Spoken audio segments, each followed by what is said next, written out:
ট্রেন্ডে গান না ভাসালে হয়? তাই সবার দেখে দেখে আমারও একটু ইচ্ছে হলো যে কড়াইশুঁটিটা স্টোর করে রাখি। 2 কিলো কড়াইশুঁটি আমি এভাবে তুড়ি মেরে ছাড়িয়ে দিয়েছি।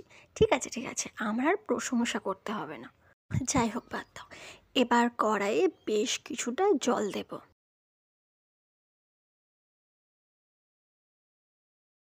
এবার তাতে 1 চামচ নুন আর ওই 3 চামচ মতো চিনি অ্যাড করব। চিনি অ্যাড করলে কড়াইশুঁটির রঙটা অলমোস্ট সবুজই থাকবে। যখন এটা আমরা 1 বা 2 মিনিটের জন্য কুক করি তখন ওই সবুজ রঙটা অ্যাজ ইট ইজ থাকা তো পসিবল নয়, তো অলমোস্ট সবুজই থাকবে। তো ওই জলে আমি কড়াইশুঁটিগুলো দিয়ে দিলাম, হাই ফ্লেমে, কিন্তু গ্যাসের ফ্লেম লো করা যাবে না।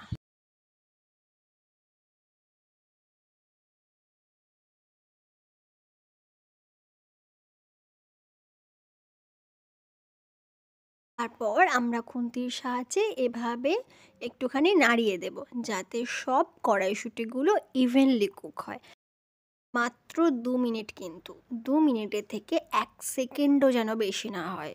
ঘড়ির কাঁটায় 2 মিনিট হলেও এটা যেন এই সেই 200 ঘন্টার সমান লাগছিল। যাই হোক, অনেক অপেক্ষার পর 2 মিনিট শেষ হয়ে যায়। এবার আমরা কড়াইশুঁটিগুলো একটা পাত্রে তুলে নেব।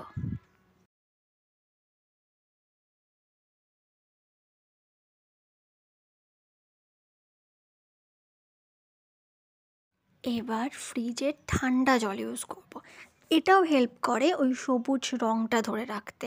নর্মাল ওয়াটার যদি ইউজ করো তাহলে অনেক বেশি আইস কিউব অ্যাড করতে হবে।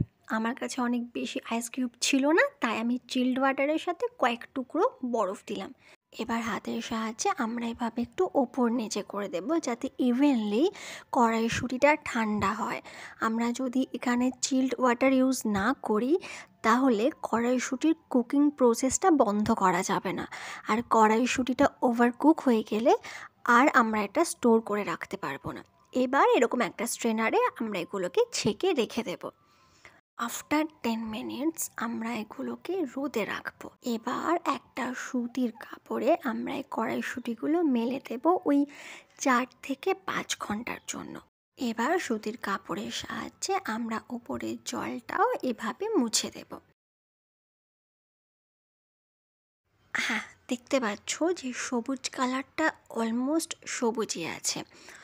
এবার আমরা কোনো একটা জিপলক ব্যাগে রাখতে পারি অথবা কোনো একটা কাচের কন্টেনারে রেখে স্টোর করতে পারি।